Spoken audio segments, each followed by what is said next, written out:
Hello and welcome. For Flash MBA, I'm Andrew Hubert, and these are the 5 keys to successful cross-cultural negotiation. And here are the keys. Number 1, negotiate that relationship. Number 2, build bridges. Do not look for common ground. Number 3, you need an information strategy. Number 4, to get a good partner, you gotta be a good partner. And key number 5, analyze and adjust. Let's take a look at all of these in a little bit more detail. Key number 1 is to negotiate the relationship. Remember, it's just business, but it's still a business relationship. All successful deals end up in one of 2 places. You're either ending with a one-off transaction or a long-term relationship. Neither one is necessarily better than the other. It all depends on what's right for you and what's suitable for your business model. But you have to decide which one is best in advance. You don't want this to just develop as it develops, and you don't want the other side to make the decision for you. So you've got to decide, do you want a transaction or do you want a relationship? And then you've got to make that part of the conversation from the very beginning, or aim the conversation where you want it to go from the very beginning. So if you're a Westerner trying to do business with an Asian counterparty, it's best for you to form a pretty detailed profile of what you want your counterparty to look like, what you want them to do, what you want them to be able to do independently of you, and what you want them to follow instructions on. And make those decisions early about what kind of relationship you want. If you are Asian or Middle Eastern or from some other culture where you automatically start building relationships, you've got to decide what you want, how you're defining relationship to the other side, and what kind of metrics you're going to use to judge that relationship, and get those into the conversation early. If you're doing this now because you plan on having them as a customer for life, that's something you are going to want to start talking about in some way. So which one is right for you? Well, if you are buying or selling a unique asset, a house or a car or a business, and once you hand it off, you don't really plan on seeing the other guy, you don't really want to necessarily, then you're looking for to structure this as a transaction. Or, on the other hand, if you are buying a commodity, and there's a great market out there, and you could replace the person you're sitting across from, you can replace them in about a second. Without incurring any cost, then you are going to be a transactor, and you can be as competitive as you want.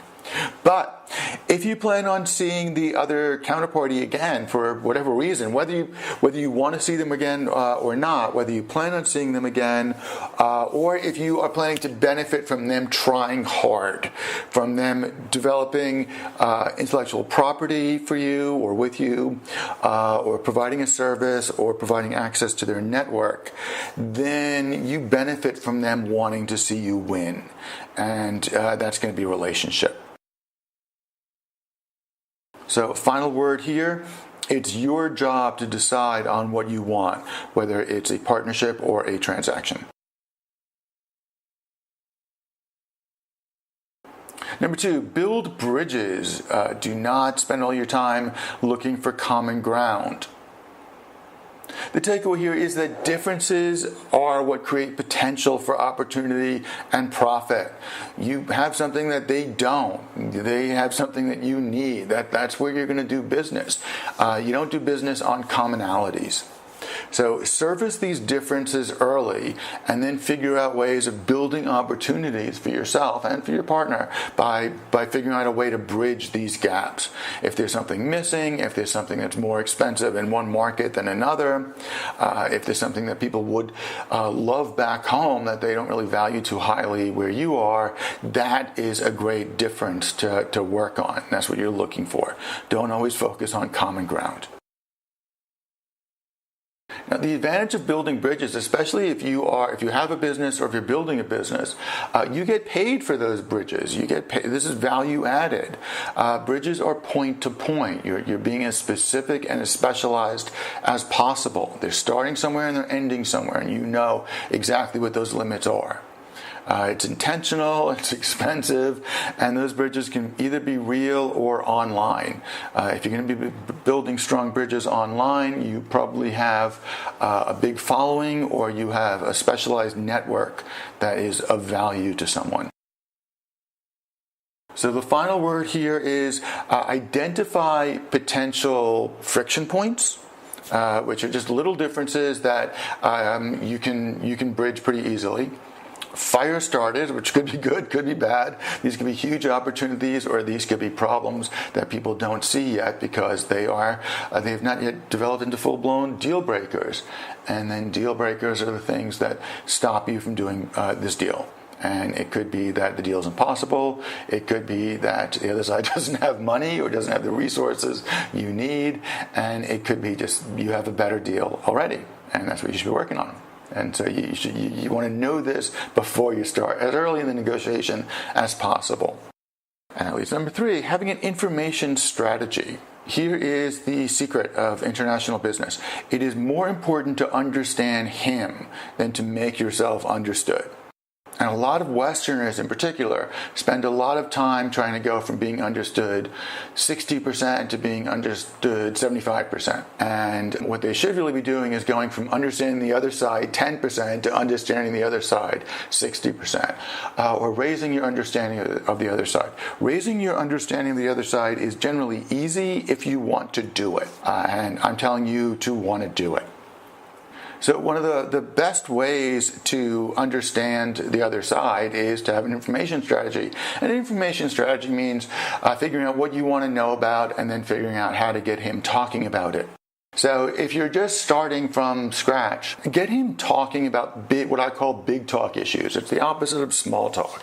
Big talk means that you're getting him to talk about real things, but in a very big, non-threatening way.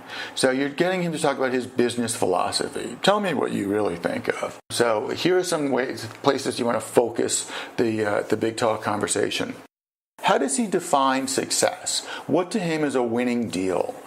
It's going to be money and you already know it's money. Find out what the and is.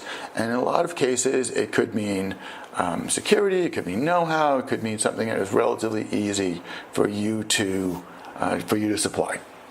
Find out what his ideal partner is. And be ready to talk about your ideal partner. His ideal partner means, what does he expect? Does he think that you're going to be there in a year, or does he expect you to go home after a year? Does he expect to be calling all the shots? Does he expect that you're calling all the shots? Does he think that you're paying all the bills? So find out what his definition of a good deal is, and what his impression of a good partner is. And finally, ask where he thinks his growth is going to come from.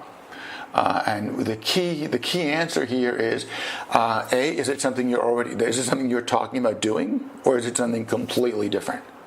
In other words, does he have a whole other business that he sees the real future? If he starts talking about, if you're talking about software development and his future growth is coming from real estate development, that's something you want to know early. And the other thing you want to know is, does he plan on growing in your business? Does he in your market? Are you training your own competition for free? And final word, understanding him is of a higher priority than being understood. So stop talking slower and repeating yourself, and start asking him how he sees the situation, and then take it from there. Key number 4, be a good partner to get a good partner. So let's assume / pretend that you want to be a good partner. How do you do that? Well, the takeaway here is that on some level, he's got to want to see you win. If you rely on him, if you want a partnership, or if you don't want a partnership, and you rely on him for intellectual property, or sales, or marketing, or government relations, or something else where his best efforts are key to you, where you really need him to want to see you win, then you are partners. And the easiest way to achieve this is to pay him in some way. And you could pay him with large piles of cash up front, or you can pay him by structuring a deal that is going to pay him for wanting to see you win now and for as long as this relationship is going on, or for an appropriate time frame. And that's one of the things you have to figure out. And ideally, the cheapest way to do this is to trade him things that are cheap for you but very important for him. And the things that you want in exchange are hopefully going to be very important for you, but relatively cheap for him. And this, in many cases, is things like intellectual property, it is access to network, it is advice, and it is value-added services. And structuring these deals is hard, but figuring out that this is what you need is a good deal easier, and that's a good starting point.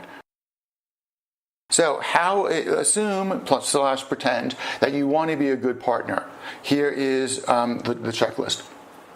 1, he's got to make more money with you than he would without you. Number 2, he's got to make more money tomorrow than he does today. And number 3, he's got to do better than you do from this deal, at least in some way that he cares about.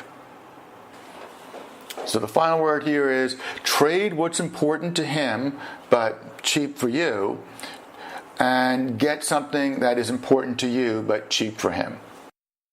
And 5, you've got to learn to analyze and adjust. You're going to analyze his culture and then adjust your own plans. And that sounds very simple, but it's actually the opposite of what we're trained to think. So let's talk about what the takeaway is. You need to figure out ways of building reinforcing solutions and reinforcing partnerships. So I want you to analyze the other side, but then make adjustments to your own plans. And the reason this sounds so simple, and it sounds very common sensey, but the fact is that very often we are trained to do just the opposite. We analyze what we need. We look for gaps in our own production flow, and then we go overseas and look for a cheap way of filling that gap. But when you are going overseas and you are meeting people and you're trying to build value-added partnerships, you've got to do just the opposite. So your job is to figure out what gaps you're going to be negotiating to fill. Final word on this. To bridge cultural gaps, you have to build self-reinforcing structures. In other words, in plain English, plan on paying more for getting him to do the things that you want him to do. If you want someone to observe a schedule really tightly, and that is not his natural way of doing things, he will do it with a smile on his face if you pay him enough and present the offer in the right way and discuss it as a collaborative solution to a problem you're having. So there are the 5 keys. Negotiate that relationship, figure out which bridges to build, and don't spend all your time looking for common ground. Number 3, develop an information strategy. Number 4, be a good partner to get a good partner. And 5, analyze and adjust. Thanks very much. For Flash MBA, this is Andrew Hubert. I look forward to talking to you again soon.